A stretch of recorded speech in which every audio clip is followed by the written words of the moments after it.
Jangan salahkan aku jika berniat untuk merebut istrimu itu, bos. Toh kamu nggak menginginkan dia kan? Sinis Ferdi. Mata Aksa sontak melotot tajam. Hampir saja dia menonjok wajah sang asisten karena rasa kesal yang menyerang. Kurang ajar sekali dia, berani-beraninya bilang seperti itu kepada atasannya. Ambil saja, aku nggak butuh dia. Ketua sang bos. Bukan Aksa jika tidak bisa berkelit dan memutarbalikkan fakta. Serius bos, mata Ferdi berbinar-binar. Dia memang baru sekali bertemu Naura, tapi itu sudah cukup untuk membuat dia jatuh cinta pada pandangan pertama. Tadinya dia berusaha memupus harapan dan rasa cinta yang tidak sewajarnya itu. Tapi karena sang bos sendiri yang memberikan peluang, maka tak ada salahnya jika dia kembali berjuang. Sudahlah, nggak usah bahas hal yang nggak penting. Sergah Aksa. Dia beranjak dari duduknya dan kembali duduk di kursi kerjanya. Bilang saja kalau cemburu bos, ejek Ferdi, dia juga ikut berdiri. Jangan banyak bicara kamu Fer. Ferdi terkekeh, lalu dia segera bergegas pergi dari ruangan sang bos. Sebelum kena semprot sang bos, lebih baik dia segera meninggalkan tempat ini. Permisi bos. Mau kemana kamu Fer? Jangan kurang ajar. Pesankan aku makan siang, teriak Aksa. Bos mau makan siang apa? Ferdi menoleh kepada sang bos. Aku mau nasi padang, lauknya rendang sama dadar telur. Siap, bos. Selepas kepergian sang asisten, Aksa kembali bergelut dengan pekerjaannya. Karena besok adalah hari libur, dia ingin segera menyelesaikan pekerjaannya biar tenang saat istirahat di rumah orang tuanya nanti. Mendadak kekesalan muncul saat ingat dia harus menginap di rumah kediaman Wiyata bersama istrinya. Pasti 2 hari di rumah mama akan jadi 2 tahun bagiku. Monolog Aksa dalam hati. Naura mematutkan diri di depan kaca rias pada kamarnya. Dia baru saja selesai mandi dan saat ini sudah memakai celana jeans biru tua dan atasan model Sabrina warna senada dengan celananya.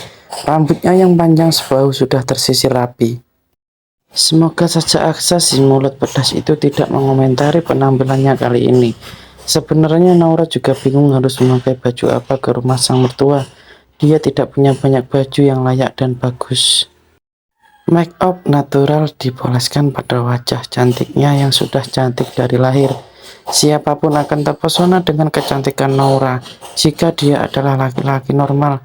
Lalu bagaimana dengan Aksa? Mungkin dia masih tersesat dan belum menyadari jika sang istri sungguh sangat menarik. Setelah selesai, Naura segera keluar dari kamar sembari membawa tas, selempang, dan ponselnya. Dia berniat untuk menunggu sang suami di sofa ruang tamu saja. Saat ini masih jam 4:30, mungkin sebentar lagi suaminya akan datang. Ceklek, pintu terbuka dan sesosok pria masuk ke dalam. Siapa lagi kalau bukan Aksa? Laki-laki itu terlihat sangat lelah. Tas kerja yang dia bawa di tangan kanan. Dia jatuhkan begitu saja di sofa sebelah Naura. Mas sudah pulang. Sontak Naura meletakkan ponselnya. Dia menyudahi membaca novel-novel karena melihat sang suami yang sudah pulang. Basa-basi, ketus Aksa. Dia masuk ke dalam kamar dan membanting pintu dengan keras. Berak, Naura berjengkit. Dia sampai mengusap dadanya karena kaget.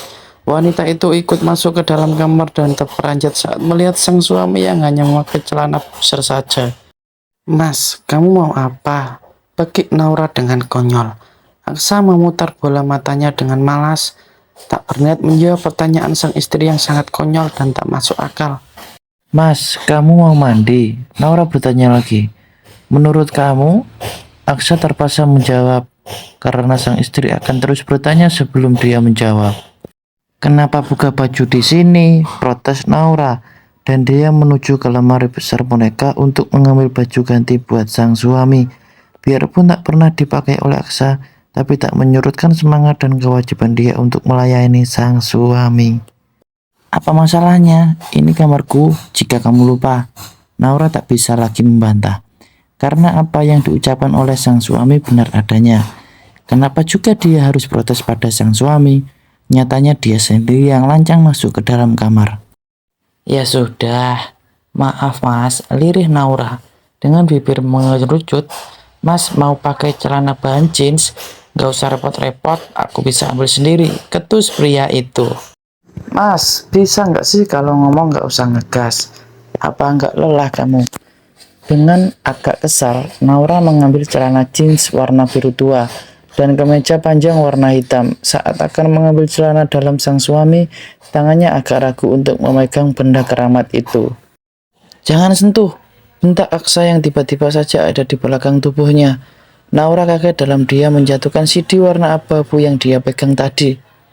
Astaga mas, bisa nggak sih jangan ngagetin? Kalau aku kena serangan jantung gimana? Serta Naura dengan marah. Dia benar-benar kaget tadi.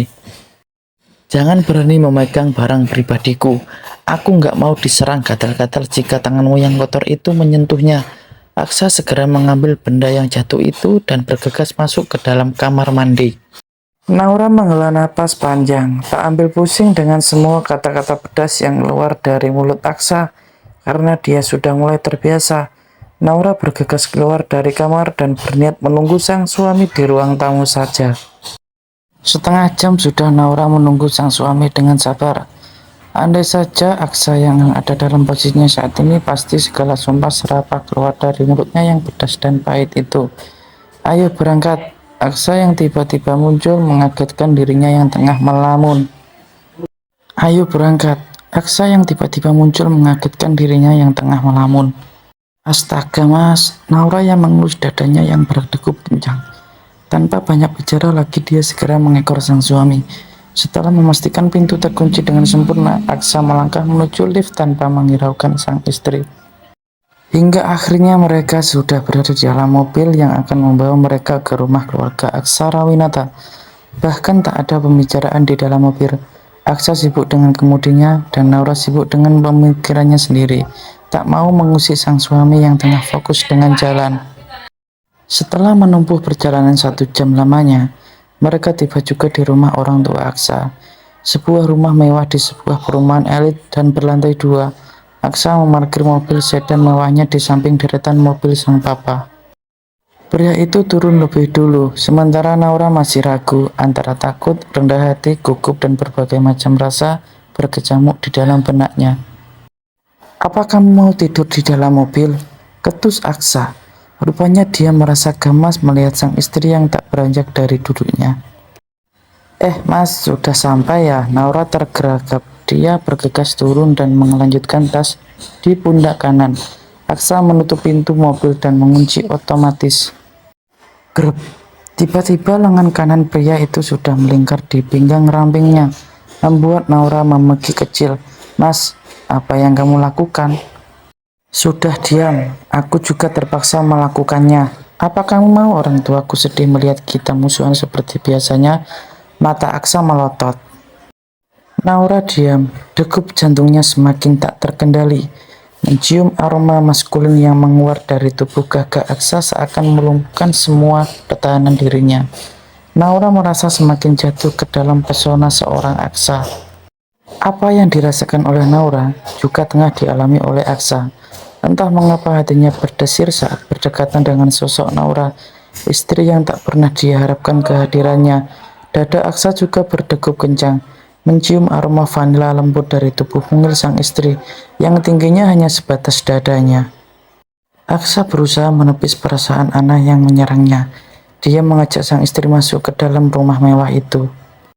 Ma, Pa, teriak Aksa lantang.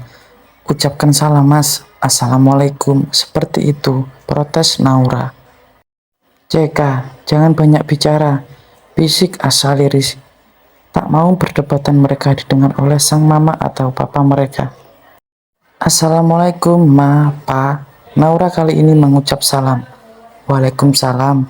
Dari atas muncul pasangan parubaya yang masih terlihat muda dan segar. Winata tampak memeluk pinggang sang istri Alina dengan mesra. Mereka menuruti tangga dengan tenang dan pelan. Halo sayang, menantu mama yang paling cantik. Alina sontak menarik tangan Naura dan memeluknya erat-erat, sepertinya layaknya pada putri kandungnya sendiri. Winata terkekeh, sementara Aksa hanya bisa merotasikan kedua matanya dengan malas. Baru menjadi menantu dalam hitungan minggu saja, dia sudah bisa merebut cinta Alina. Bagaimana jika sudah jadi menantu selama 1 tahun? Sudah pasti mereka akan lupa jika ada anak bernama Aksa yang pernah lahir dari rahim Alina. Ayo makan dulu. Alina lalu mengajak sang menantu masuk ke dalam ruang makan, meninggalkan Aksa dan Winata yang hanya bisa saling berpandang saja. Apa kabar, Son? Winata memeluk tubuh sang putra sembari menepuk punggungnya lembut. Baik, Pak. JK, seperti nggak pernah ketemu saja Bapak ini. Bukankah kita baru ketemu tadi pagi? Sinis Aksa. Winata memang tidak setiap hari ada di pabrik yang dipegang oleh Aksa. Pria parubaya itu memegang salah satu pabriknya yang lain. Dia hanya datang pada saat Aksa membutuhkan tanda tangan yang sang papa untuk sebuah proyek yang besar. Iya, Papa tahu. Nasib orang bisa berubah dalam hitungan detik, Sa. Ayo kita makan malam dulu. Setelah itu baru mengobrol. Winata dan Aksa berjalan beriringan masuk ke dalam ruang makan. Di sana sudah tersaji makanan cukup banyak. Ada tumisan, ayam goreng, ikan bakar, lalapan, ada juga cumi pedas manis. Alina tampak sibuk melayani sang menantu, membuat Aksa jengah dan sebal. Ayo Naura sayang, makan yang banyak ya. Biar kamu sehat dan cepat kasih mama cucu, celetuk Alina. Dengan kompak Aksa dan Naura terbatuk. Ucapan frontal Alina membuat pasangan itu jadi salah tingkah sendiri.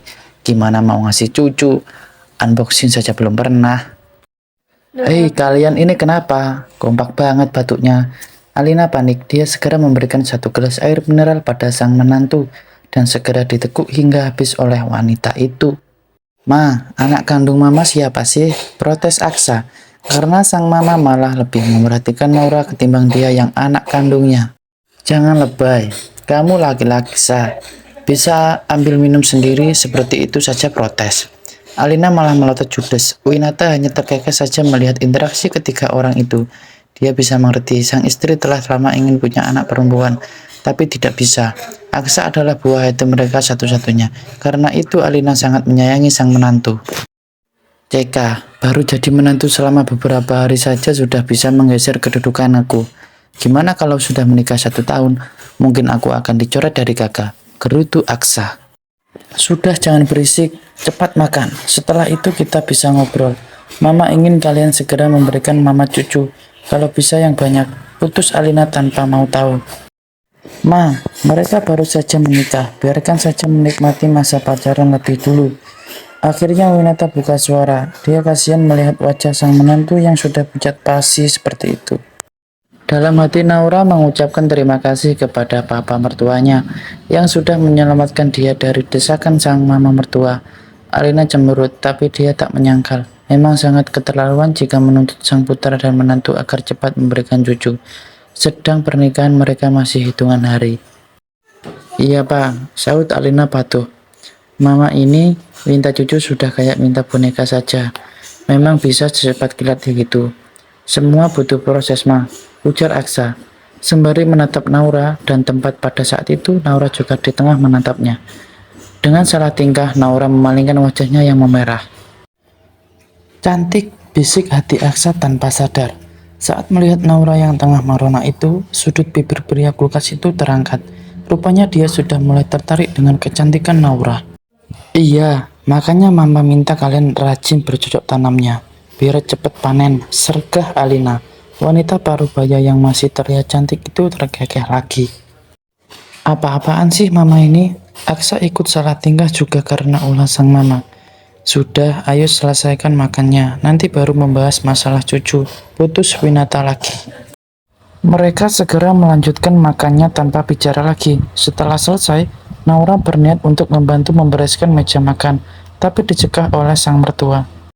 Nggak usah sayang, ada Mbak Sri yang akan membereskannya. Sana, kamu menyusul papa sama suamimu. Bawa juga cemilan yang mama taruh di lemari es, ucap Alina. Iya, Ma. Naura segera mengambil beberapa macam kue, dan dia letakkan di atas sebuah piring cukup besar. Tak lupa membuat 2 cangkir kopi buat Winata dan Aksa. Walah, ini Mbak Naura ya? Cantik banget sih. Sebuah suara tiba-tiba menginterupsi aktivitas Naura. Iya, Mbak Sri ya? Salam kenal ya, Mbak. Iya, Mbak. Benar, saya Sri. Kenapa repot-repot, Mbak? Harusnya Mbak bilang sama saya. Nggak apa-apa, Mbak. Cuma buat minum saja. Aku juga bisa permisi dulu ya, Mbak. takut papa dan Mas Aksa menunggu. Iya mbak, silahkan. Naura bergegas menuju ke ruang keluarga, di mana sang suami dan kedua mertuanya tengah berbincang.